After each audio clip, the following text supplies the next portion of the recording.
बिस्मिल्लाहिर्रहमानिर्रहीम। अस्सलाम वालेकुम हफ्तम जमात। उम्मीद है प्यारे बच्चों आप सब खैरियत से होंगे। बच्चों आज का जो हमारा सबक है वो है नज़म हमद का मरकज़ी ख़्याल और ख़ुलासा।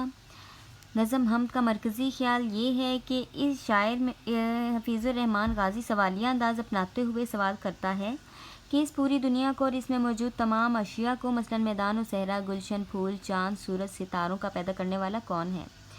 हमें खिलाने पिलाने और सीधा रास्ता दिखाने वाला कौन है? फिर खुद ही जवाब देता है कि वो अज़ीम हस्ती अल्लाह ताला की है। बच्चों अब आगे हम देख लेते हैं नज़म का ख़ुलासा। बिस्मिल्लाहिर्रहमानिर्रहीम। इस नज़म में शायर हफ़ीज़ुर रहमान गाज़ी सवालिया अंदाज़ अपनाते हुए अल्लाह ताला की नेमतों को शुमार करता है। शायर कहता है कि इस कायनात में मौजूद तमाम अशिया मसलन पहाड़, दरिया, समंदर, मैदान, सहरा, चाँद, सूरज, सितारे, दिन और रात, परिंदे और परिंदों की खूबसूरत आवाज़ों का पैदा करने वाला कौन है? कौन है जो हमें गुनाहों से बचाकर नेकी के रास्ते पर चलाता है और खौफ और ख़तरों से हमारी हिफाजत करता है? फिर शायर खुद ही जवाब देता है कि ये तमाम अजीम काम करने वाला सिर्फ़ अल्लाह ताला है जो कि हमारा खुदा है। बच्चों नज़म का ख़ुलासा और मरकज़ी ख़्याल अच्छे से याद कर लीजिएगा।